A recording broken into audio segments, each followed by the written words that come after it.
अस्सलामुअलैकुम नाज़रीन, JM news HD के साथ मैं हूं नाइला भट्टी। नजर डालते हैं आज की अहम खबरों पर।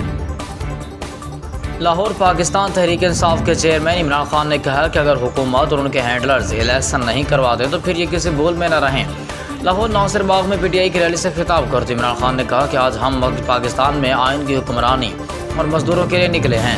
हमारे मजदूरों को हुकूक तब मिलेंगे जब मुल्क में रूल ऑफ लॉ होगा। इस वक्त जो मुल्क में मुंतखब किए हुए नुमाइंदे पंजाब और खैबर पख्तूनख्वा में बैठे हैं वो घुस बैठे हैं।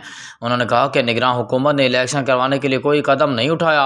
ये जराइम पेश अफराद इलेक्शन करवाना नहीं चाहते, ये तब करवाएंगे जब ये समझें इमरान खान को रास्ते से हटा देंगे।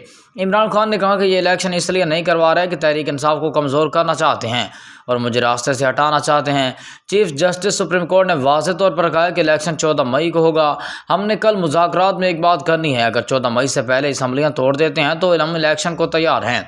अगर मुत्तफिक न हुए तो किसी भूल में न रहें, हम नहीं मानेंगे। उनका कहना था कि इससे पहले हमने मुआशी सूरत हाल की वजह से पुरअमन एहतजाज किए, फिर उन्हें ख़त्म भी कर दिया। अगर ये इलेक्शन आगे लेकर गए तो तहरीक इंसाफ सड़कों पर होगी।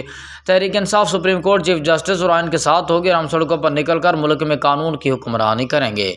इमरान खान का मज़ीद कहना था कि अगर ये आइन तोड़ेंगे, सुप्रीम कोर्ट के इंतखाबात नहीं मानेंगे तो मुल्क मज़ीद तबाही की तरफ जाएगा। कौन मुल्क में सरमायाकारी करेगा, मुल्क में मज़ीद हालात ख़राब होंगे। चेयरमैन PTI ने मज़ीद कहा कि अगले हफ्ते को सब को इल्म हो जाएगा कि यह आइन को मानते हैं कि नहीं। मैं पूरी कौम को कहता हूँ कि आप सब तैयारी करें, अगर आइन को ना माना तो मुल्क भर में हम सड़कों पर निकलें।